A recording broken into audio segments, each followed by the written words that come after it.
بسم الله الرحمن الرحيم. الحمد لله رب العالمين،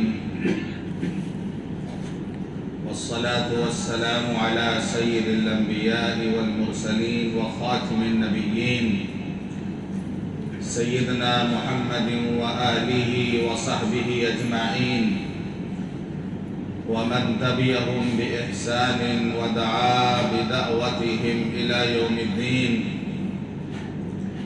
أما بعد،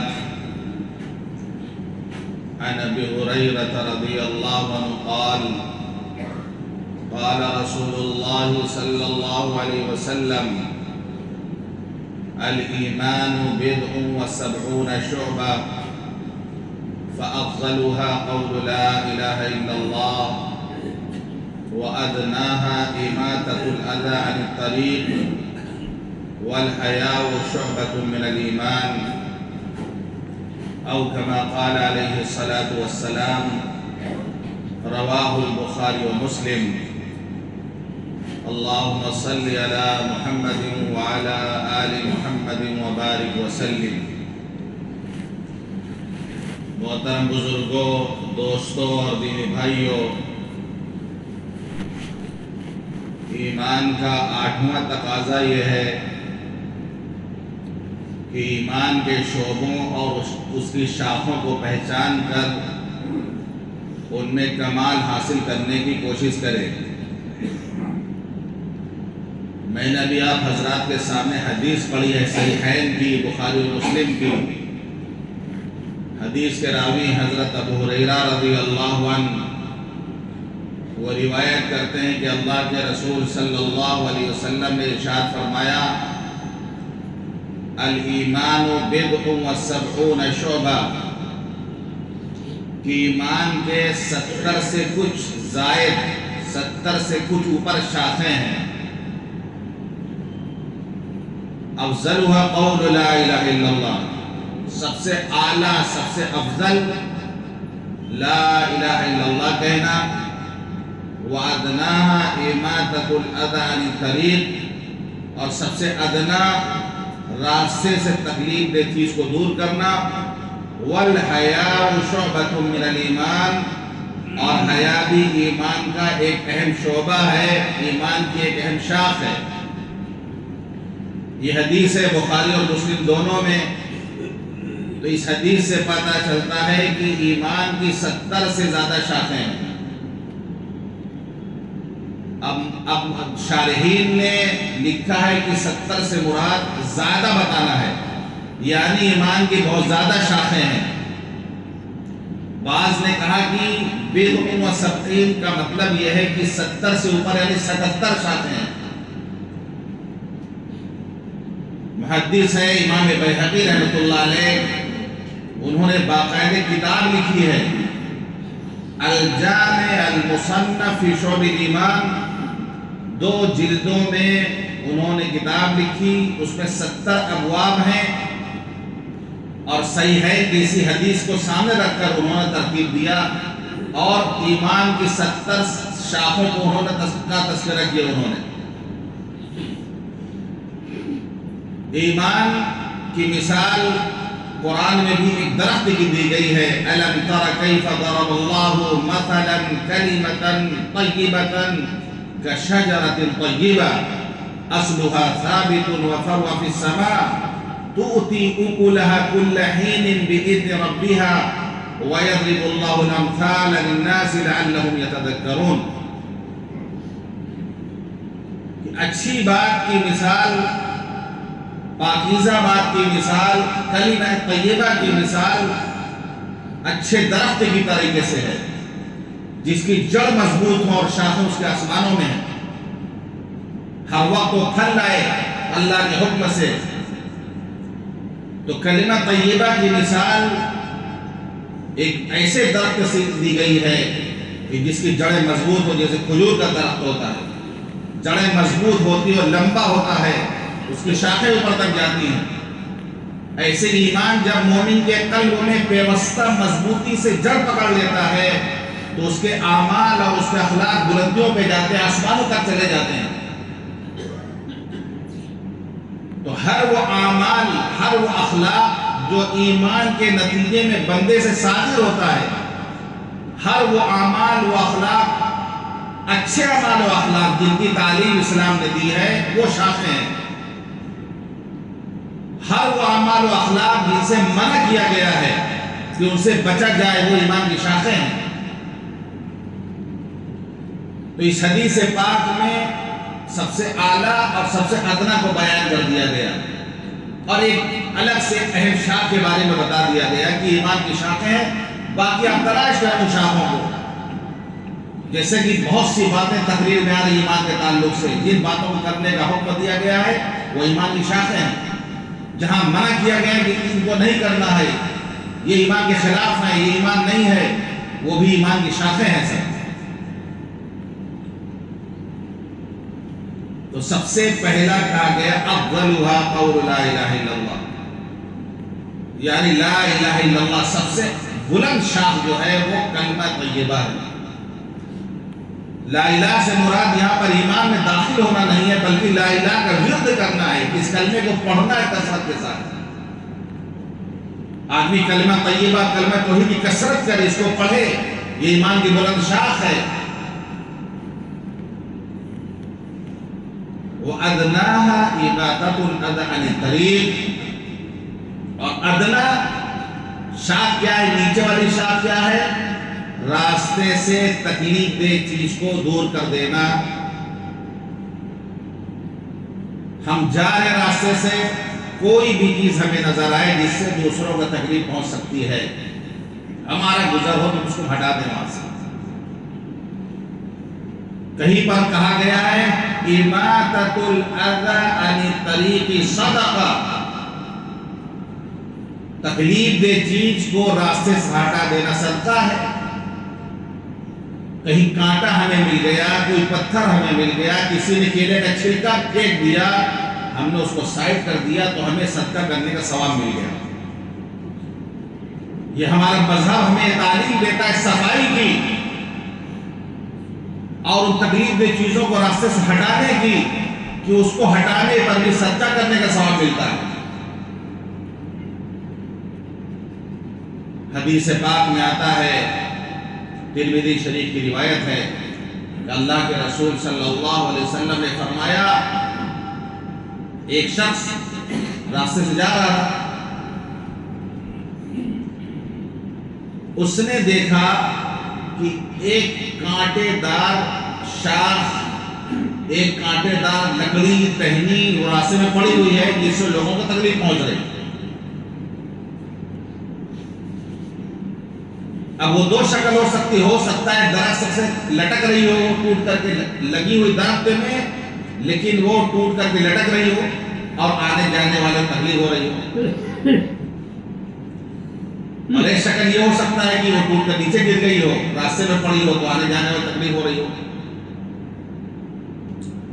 بینما رجل یمشی فی الطریق اذ وجد غصن شوک فاحقرہ، آدمی راستے سے جا رہا تھا، اس نے دیکھا کانٹے دار ایک ٹہنی ہے راستے میں پڑی ہوئی ہے، جس سے لوگوں کو تکلیف پہنچے گی، فاخرہ، اس نے اس کو وہاں سے ہٹا دیا۔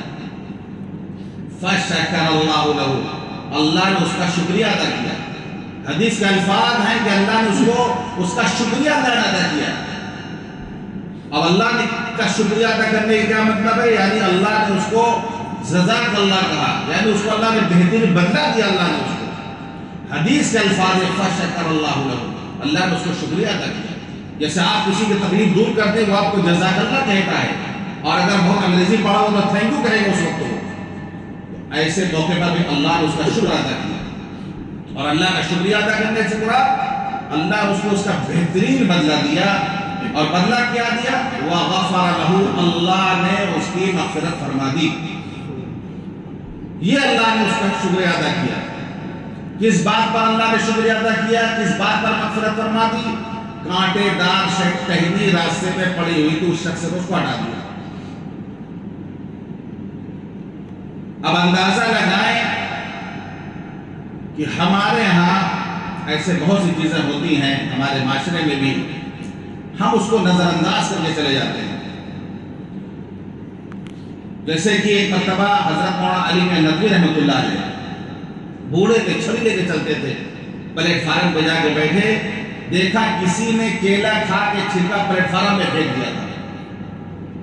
مولانا اس بڑھاپے میں اٹھے اور جا کر کے گئے، اس کو جو ہے اپنی چھڑی سے اس کو پٹھی پہ پھینکا اور فرمایا کہ لوگوں کو اتنا سمجھ نہیں آتا، لوگوں کو اتنی بات سمجھ میں نہیں آتی کہ ایسی جگہ کیلا کی چھلکا پھینک دے رہے ہیں کہ ٹرین آئے اور کوئی آدمی اگر دھیان نہ دے تو اس کا پیر پھسلے اور جا کے پٹری میں جا کے گر جائے، جان گنوانی پڑ جائے، اس کو حادثے کا شکار ہو جائے وہ، اس کی بھی لوگوں کو تمیز نہیں ہے۔ کھانے والا کا ٹرین میں کھا اٹھا کے پھینک دیتے ہیں، وہ کہاں گر رہا ان کو اس سے کوئی مطلب نہیں ہوتا۔ ہمارے یہاں بھی لوگ کھڑکیوں سے کیلا کی چھلکا کھا کے پھینک دیتے ہیں، کہاں گرے گا اس سے کوئی مطلب نہیں۔ کوڑے کی چمکی پولیتھین اٹھا کے پھینک دیتے ہیں، کہاں گرے گا، کس کے سر پہ گرے گا، کس کے کپڑے پہ گرے گا، راستے پہ گرے گا، کہاں گرے گا، کوئی فرق نہیں پڑتا، کوئی فرق نہیں پڑتا۔ ہمیں تو تعلیم دی گئی تھی کہ ان چیزوں کو ہٹاؤ، ان چیزوں کو راستے سے دور کرو، اس کی فضیلت بیان دی گئی۔ اب اس کے برخلاف ہم تکلیف دینے کا باعث بنے، یعنی ہم پتھر راستے میں پھینک دیں، ہم کانٹا راستے میں پھینک دیں، ہم جو ہے کیلے کا چھلکا راستے میں پھینک دیں۔ ہمیں تو ہٹانے کا حکم تھا اور ہم ان چیزوں کو کریں باقاعدہ دوسروں کو پریشان کریں، تو اس کی سزا بھی ہمیں ملے گی۔ اماطۃ الاذى عن الطریق صدقہ، تکلیف دہ چیز کو راستے سے ہٹا دینا صدقہ ہے۔ اگر ہٹا دینا صدقہ ہے، صدقے کا ثواب ملتا ہے، اور کوئی تکلیف پہنچائے تو گناہ اس کو پڑے گا۔ ہم دھیان نہیں دیتے، جہاں چاہتے بائک کھڑی کر دیا کر، کس کو کیا تکلیف پہنچ رہی ہے، کیسے آدمی گزر رہا ہے، کیا تکلیف ہے، بائک لگا دیتے ہیں۔ ابھی اعلان ہو رہا بائک ہٹا دی، مسجد کے سامنے بائک لگانے کی جگہ ہے، وہ لوگ نماز پڑھیں گے، بائک کا اعلان ہو رہا بائک ہٹا دیجیے۔ تکلیف جس چیز سے پہنچے لوگوں کو گناہ پڑے گا یہ کام کرنے کا۔ یہ پیچھے کا راستہ ہے جدھر سے مدرسے والے جاتے آتے، ہم بھی آتے جاتے ہیں۔ جب بارش ہوتی ہے ایک طرف پانی لگ جاتا ہے اور وہیں پر جہاں سوکھا وہاں پر بائک دو بائک لوگ لگا کے رکھتے ہیں، دو بائک۔ آدمی گزر نہیں سکتا، پانی سے گھس کو جانا پڑے گا۔ کئی مرتبہ میں نے لوگوں کو کہا کہ اس کو ہٹا دو بھائی، کس کی بائک ہے، لوگ کیسے آتے جاتے ہیں یہاں سے، ہم بھی آتے جاتے تکلیف ہوتی ہے۔ اگر بائک ہٹ جائے تو سوکھے سے آدمی آئے جائے گا، وہ بائک سوکھے میں بائک لگی ہوئی ہے اور جو ہے باقی پانی بھرا، اکثر پانی وہاں پہ بھرا، تو یہ گیٹ کھولیے تو سامنے مدرسے کے طلبا جاتے ہیں، نابینا حافظ جاتے ہیں، استاد جاتے ہیں، ہم گزرتے ہیں کبھی کبھی وہاں سے، لیکن کوئی فرق نہیں ہے۔ وہ اپنے دروازے بائک نہیں لگاتے نہیں جا کرتے، کیوں؟ یہ مسجد کی جگہ ہے، یہ مدرسہ کی جگہ، کون بولنے والا ہے اس چیز کو؟ کون کہنے والا ہے یہاں پر؟ آپ ان کا بھی دروازہ سامنے ہے، اپنے گیٹ پہ نہیں لگانے لے جاتے، لیکن کوئی بات نہیں، صرف تکلیف کب تک تکلیف پہنچائیں گے؟ کہا گیا ہے، سمجھایا گیا ہے، دائیں بائیں کے ہٹانے میں اس جگہ سے، جبکہ وہ بائک لگانے کی جگہ نہیں ہے، پارکنگ کی جگہ نہیں ہے وہ۔ تو یہ تکلیف پہنچانا ہوا، تکلیف پہنچانے کا بھی سزا بھی ملے گی، پھر یہاں نہیں ملے گی تو اللہ کیا سزا ملے گی اس کی؟ کیونکہ آپ نے اللہ کے بندوں کو تکلیف پہنچائی ہے۔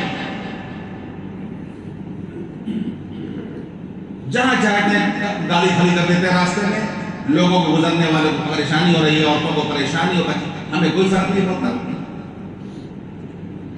نو پارکنگ کی جگہ اگر لکھی تو وہاں پارکنگ نہ کریں آپ گاڑی۔ یہ ہماری تعلیم، اسلام کی تعلیم، ورنہ آپ بھی تکلیف پہنچانے والوں میں شامل ہوں گے۔ تو اس کا خیال رکھیں، ہم اس کا دھیان رکھیں ہم کہ گاڑی کہاں لگانا ہے، کہاں نہیں لگانا ہے، کہ ہم ایسی جگہ گاڑی لگانا ہے جس سے لوگوں کو تکلیف پہنچے۔ اچھا مسلسل وہیں پہ لگی ہوئی ہے، ایک ہے کہ کام سے 5 منٹ ہٹا دیا، مسلسل 24 گھنٹے گاڑی وہیں پہ لگی ہوئی ہے، تو یہ بہت زیادہ تکلیف پہنچانا ہوگا۔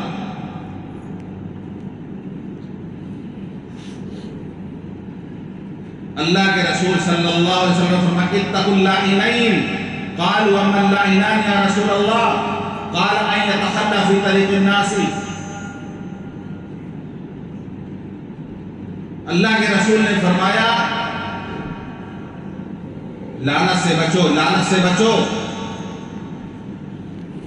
صحابہ نے اللہ کے رسول لعنت سے کیا مراد؟ فرمایا کہ آدمی گندگی کرے لوگوں کے راستے میں یا ان کے بیٹھنے کی جگہ میں، لعنت کرتے ہیں لوگ اس پر، یعنی گند مچائے آدمی، جہاں پر لوگ گزرتے ہیں اور راستے پہ گندگی آدمی مچائے یا وہاں پر گندگی کرے۔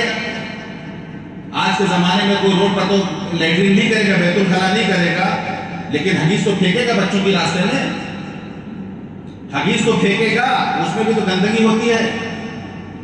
یا لوگوں کے بیٹھنے کی جگہ میں، یعنی درخت کے نیچے، پہلے زمانے میں لوگ درخت کے نیچے بیٹھتے تھے۔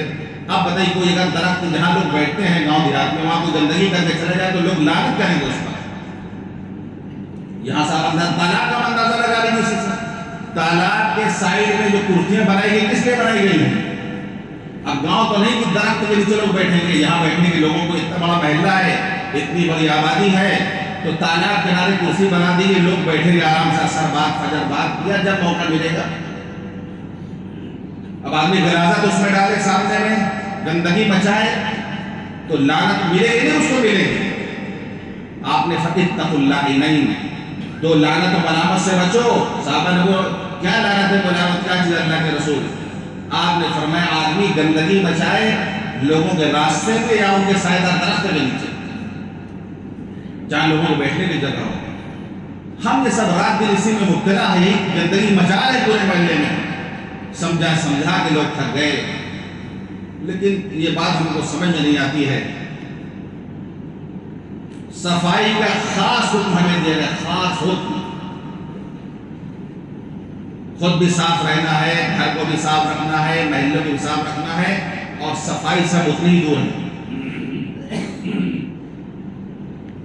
وہ تو مجبوری ہے کہ ظاہر ہم آپ کو صاف کر لیتے ہیں، ظاہر اپنا مجبوری ہے، لوگ کیا کہیں گے اپنے بارے میں، ورنہ اندر کی صفائی پتہ نہیں، اندر بال کب سے صاف نہیں کیا، کہاں جوئی کبڈی کھیل رہی ہوں، اندر کوئی پتہ نہیں ہے، کچھ پتہ نہیں اندر کے کیا ہے لوگوں کا۔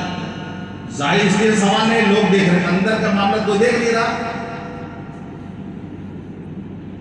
40 دن کے بعد حرام ہے، حرام 40 دن تک خالی مہلت ہے، اس سے پہلے آدمی صفائی کر لے بدن کی۔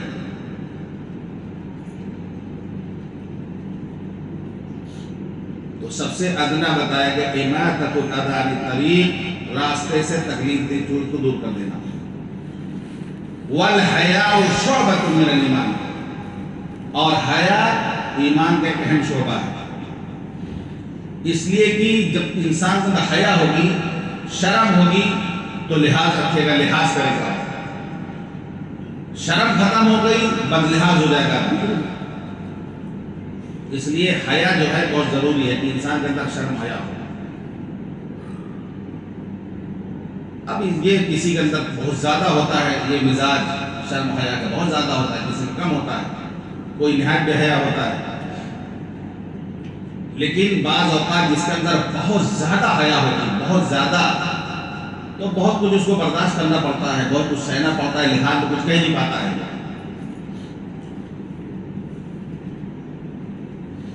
اللہ کے رسول صلی اللہ علیہ وسلم کا گزر ہوا، ایک انصاری صحابی اپنے بھائی کو وہ ڈانٹ رہے تھے کہ حیا کے بارے میں، کیوں اتنا شرم کرتے ہو، کیوں اتنا حیا کرتے ہو، نقصان اٹھاتے ہو، یعنی حیا کے بارے میں تنبیہ کر رہے تھے اپنے بھائی کو۔ ان کے بھائی زیادہ باحیا رہے ہوں گے، تو آپ نے فرمایا دعہ فإن الحیاء من الایمان، آپ نے فرمایا اس کے ہاتھ اس کو چھوڑ دو، کیونکہ حیا تو ایمان میں سے ہے۔ اگر اس کے اندر حیا ہے تو اچھی بات ہے، اس پر تنبیہ کرنے کی ضرورت نہیں ہے، اس پر ڈانٹنے کی ضرورت نہیں ہے، چھوڑ اس کے حال میں، اس لیے حیا تو ایمان میں سے ہے۔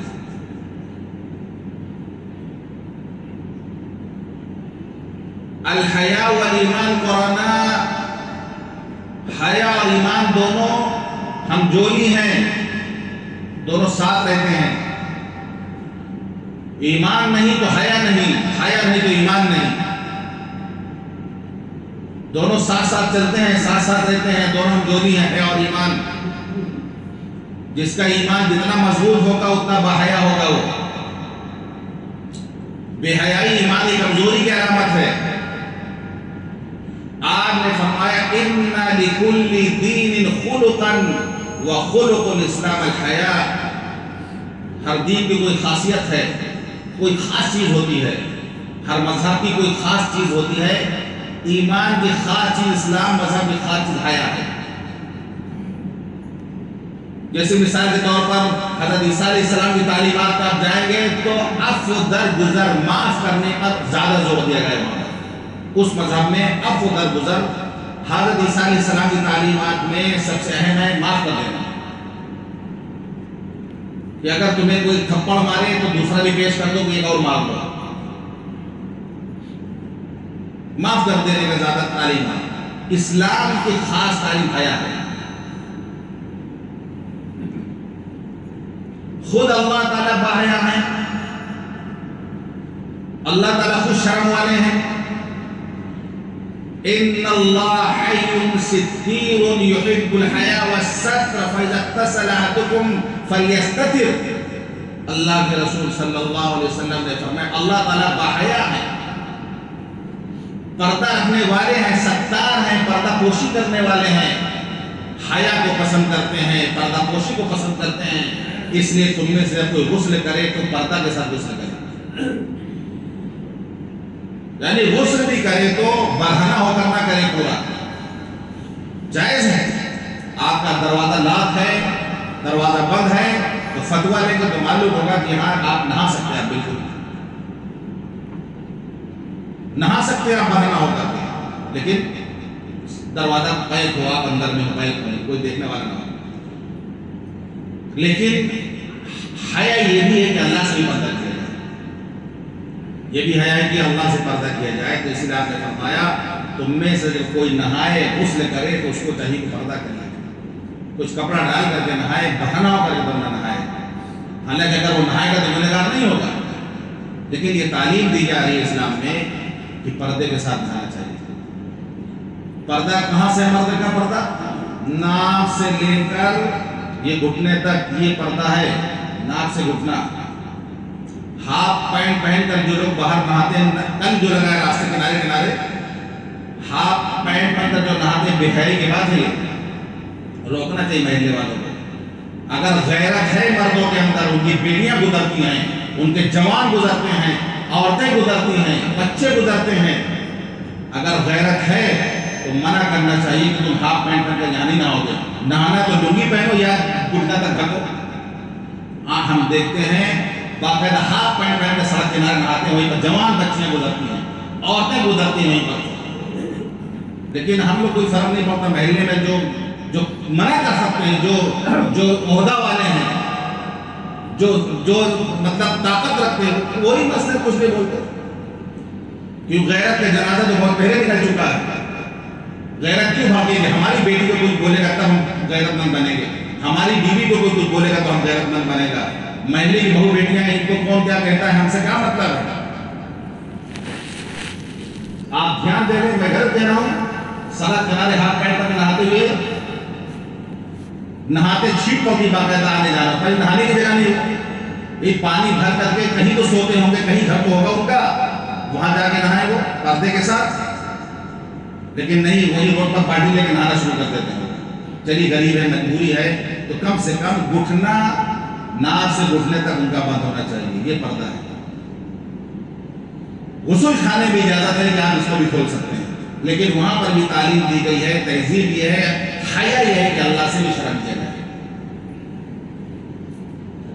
تو اللہ باحیا ہے. اللہ کے رسول کے بارے میں آتا ہے کنواری لڑکیوں سے زیادہ باحیا تھے آپ. کنواری لڑکیوں سے زیادہ باحیا تھے. حضرت عائشہ فرماتی ہیں کہ ایک مرتبہ اللہ کے رسول صلی اللہ علیہ وسلم ہمارے بستر پر ہماری چادر اوڑھ کر بیٹھے ہوئے تھے. اب ظاہر سے بات ہو سکتا ہے چادر اتنی بڑی نہ رہی تو پورا بدن چھپا ہو سکتا ہے پیر کچھ حصہ کھلا ہوا ہو. آپ تشریف فرماتے، حضرت صدیق اکبر اندر آنے کی اجازت دے کر اندر داخل، آپ اسی طرح بیٹھے رہے. بے تکلفی کوئی دوست تھے، آپ اسی طرح بیٹھے رہے. حضرت عمر آئے، انہوں نے اجازت مانگی، اندر آئے، وہ بھی اپنی بات کرنے لگے، اللہ کے اسی طرح بیٹھے ہوئے تھے، اپنی بات جو کام تک کر کے چلے گئے تھے۔ حضرت عثمان رضی اللہ عنہ، حضرت عثمان غنی رضی اللہ عنہ جب آئے تو اللہ کے رسول اس طرح بیٹھے تو فوراً جو ہے چادر صحیح کرنے لگے، فرمایا عائشہ تم بھی چادر صحیح کر لو، عثمان میں حیا بہت ہے۔ ایسا نہیں کہ صدیق اکبر عمر فاروق حیا نہیں تھی، ان میں بھی حیا تھی، لیکن کسی کا مزاج بہت زیادہ ہوتا ہے۔ تو حضرت عثمان اگر حضور صلی اللہ علیہ وسلم کو اس حالت میں دیکھتے تو واپس چلے جاتے، جو بات کہنا ہے تو کہہ نہ پاتے، مزاج جانتے تھے آپ ان کا۔ فرمایا کہ عثمان کے اندر حیا زیادہ ہے، اس لیے تم بھی پردہ کر لو، صحیح سے کر لو۔ یہ حکم پردہ کی آیت نازل ہونے سے پہلے کا ہے، یہ واقعہ پردہ کے آیت نازل ہونے سے پہلے کا ہے۔ فرمایا اللہ کے رسول میں اس شخص سے کیسے شرم نہ کروں جس سے فرشتے حیا کرتے ہیں۔ حضرت عثمان سے فرشتے حیا کرتے ہیں، یعنی حیا کی ایسی کیفیت اس اللہ کے بندے کے اندر تھی۔ تو صحابہ کے اندر یہ وصف تھا، تو اللہ کے رسول نے فرمایا دعوا فإن الحیا من الایمان، چھوڑ دو اپنے بھائی کو مت ڈانٹو اس لیے کہ یہ ایمان میں سے حیا ہے۔ کہیں بار آپ نے فرمایا الحیاء من الایمان والایمان فی الجنہ، حیا ایمان کا حصہ ہے اور ایمان جنت میں لے جانے والا ہے۔ والبذاء من الجفاء، اور بے شرمی بے حیائی یہ گنوار پن ہے۔ والجفاء فی النار، اور گنوار پن یہ جہنم میں لے جانے والا ہے۔ کئی بار آپ نے فرمایا الحیاء والحی شعبتان من الایمان، حیا اور کم بولنا یہ ایمان کے شعبے ہیں، ایمان کی شاخیں، ایمان کے حصے ہیں۔ والبذاء والبیان شعبتان من النفاق، اور بے حیائی اور بیان کرنا، تقریر کرنا، بیان کرنا یہ نفاق کی علامت ہے۔ یہ بیان بہت اچھی چیز نہیں ہے۔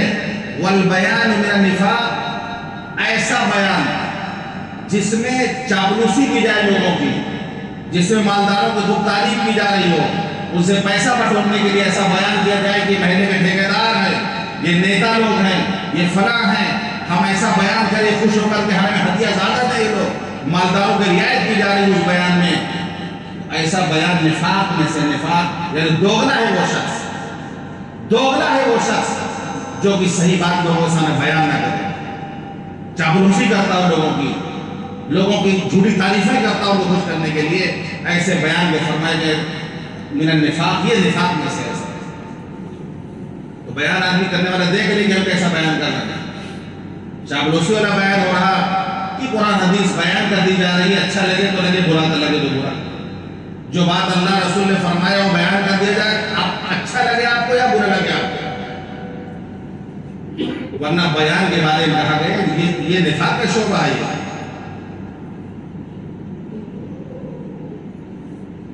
ہمارے لیے تعلیم یہی ہے کہ جو ہے باحیا ہم بنیں، شرم والے ہم بنیں، بے حیا نہ بنیں، اور یہ ایمان کی شاخیں اس حدیث میں تین ہی شاخیں بیان کی گئی ہیں، ورنہ آپ سمجھ لیں کہ جو بھی اچھے اعمال و اخلاق کی اسلام نے تعلیم دی وہ ایمان کا شعبہ، ایمان کی شاخ ہے۔ سمجھ لیجیے پھل ہے، جیسے درخت ہوتا ہے اس کے پھل ہوتے ہیں، بہت سارے پھل ہوتے ہیں، درخت ایک ہوتا ہے پھل بہت سارے ہوتے ہیں، ایسے ہی کلمہ طیبہ کہ ایمان یہ ایک درخت کی طریقے سے ہے، اور اچھے اعمال جو ہم کرتے ہیں یہ اچھے اعمال یہ اس کے پھل ہیں، یہ اس کے پھل ہیں، یہ اس کی شاخیں، اس کے شعبے ہیں، اس کے پھل ہیں، سمجھ لیجیے۔ تو ایمان کا 8واں تقاضا یہ ہے کہ ایمان کے شعبوں کو پہچانا جائے، پھر ان میں کمال پیدا کیا جائے، جیسے کہ اس حدیث میں 3 باتوں کی تعلیم دی گئی ہے۔ ایک کلمہ ذکر کی، لا الہ الا اللہ، افضل الذکر لا الہ الا اللہ، سب سے افضل ذکر ایک آدمی لا الہ الا اللہ پڑھے، اس کی تسبیح آدمی پڑھے، اس کا ورد کرے آدمی، اس کا ذکر کرے آدمی، اور ادنا درجہ یہ ہے کہ تکلیف دے چیز کو راستے سے ہٹایا جائے۔ اس چیز کا ہم لوگ خاص دھیان دیں اپنے محلے کے اندر، اپنے محلے کے اندر جو جس صلاحیت کا ہے وہ اپنی صلاحیت کو لگائے اس بات میں کہ ہمارے محلے میں گندگی نہ آئے، ہمارے محلے میں ایسی کوئی چیز نہ ہو جس سے لوگوں کو تکلیف پہنچ رہی ہو، اس کا ہم خاص اہتمام کریں۔ اور والحیاء شعبۃ من الایمان، اور حیا یعنی حیا ہر ایک اندر اللہ نے صفت اللہ نے ہر ایک اندر رکھی ہے، حیا ہر ایک کے اندر رکھیے، ہر ایک کے اندر حیا ہونی چاہیے. اور اگر آدمی بے حیا ہو جائے تو بہت بیکار چیز ہے پھر، کیونکہ اللہ کے رسول نے فرمایا نبوت کی پہلی بات، یعنی پہلے نبیوں کو یہ مقولہ رہا ہوگا جو آخر تک لوگوں کی زبان پر تھا، ایک اچھا جملہ تھا، اذا لم تستحی فاصنع ما شئت. بے حیا باش وہاں کے خواہی کن، یعنی بے حیا بن جاؤ، جو چاہو کرو. بے حیا بن جاؤ پھر جو چاہو کرو. جب آدمی بے حیا ہو جاتا ہے پھر جو چاہے کرے کوئی فرق اس کو نہیں پڑتا ہے. اور سمجھ لیجیے بے حیائی ہٹا نہیں آتی، دھیرے دھیرے آتی ہے.